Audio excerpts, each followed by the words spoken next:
మంచివారి కోపాలు ఎప్పుడూ వరాలే. అది ఎలాగో తెలుసుకుందాం.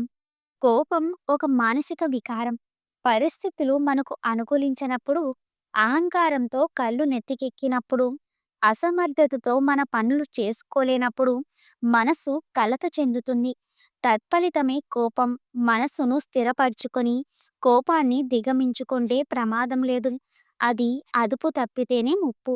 కోపం 3 విధాలుగా ఉంటుంది. ఒకటి, తత్పురుష కోపం. మట్టి కుండ లాంటిది. మట్టి కుండలో నీళ్లు పోసి పొయ్యి మీద పెడితే కాగిన నీటిని దేనికైనా వాడుకోవచ్చు. కుండ పాడవదు. వారి కోపం వెనకాల ప్రేమ ఇమిడి ఉంటుంది.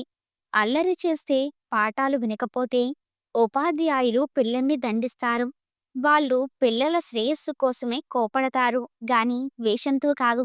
అందుకు నిదర్శనం మన ప్రియతము గురువు బ్రహ్మర్షి పితామహ ప్రతీజీ. ఆయన కోపం ఎలాంటిదో మనందరికీ తెలుసు. రెండవది, జనులు మధ్యములు. వీళ్ళ కోపం కాగితం మంటలాంటిది. ఇస్తామన్న వస్తువు ఇవ్వలేదనో, చేస్తానన్న పని చెయ్యలేదనో కోపం వచ్చినా వెంటనే మర్చిపోతారు. మూడవ రకం కోపం తమోగుణ ప్రధానమైనది. అసూయ, ద్వేషాలు, పగ, ప్రతీకారాలతో కోపం వస్తే దేనికైనా తెగించే వీళ్ళు పొయ్యి మీద పెట్టగానే విరిగిపోయే ప్లాస్టిక్ పాత్ర లాంటి వారు. వివాహానంతరం దేవకీ వసుదేవుల్ని ఘనంగా సాగనంపే సన్నాహంలో ఉంటాడు కంసుడు.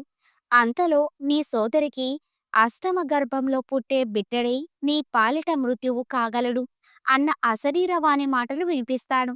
దాంతో కోపంగా కత్తి తీసి సోదరి తల నరకబోతాడు. వసుదేవుడు శాంతపరుస్తాడు. దేవకీ వసుదేవులను కారాగారంలో బంధించి పుట్టిన ప్రతి బిడ్డను చంపేస్తాడు కంసుడు. చంపాల్సిన వాడు ఎనిమిదో వాడు కదా అన్న ఆలోచన కోపంతో కళ్ళు బైర్ల కమ్మిన కంసుడికి రాదు.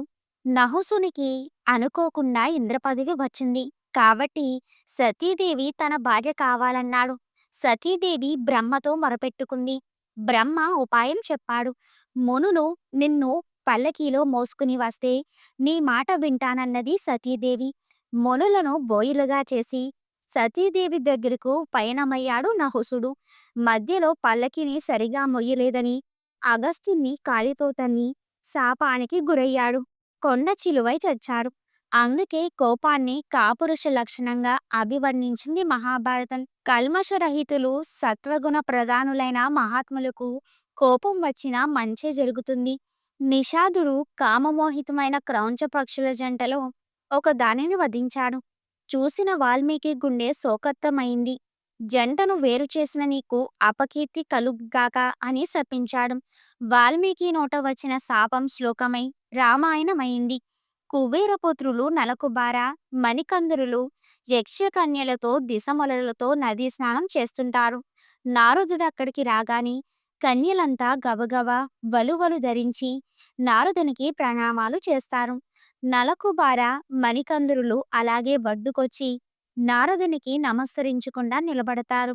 మీరు మధ్య వృక్షాలై పోదురుగాక అని శపించాడు నారదుడు. వాళ్ళప్పుడు తేరుకుని శాప విమోచనం కోరుకుంటారు. విష్ణుమూర్తి కృష్ణునిగా అవతరించినప్పుడు మీకు విముక్తి కలుగుతుందని అంటారు.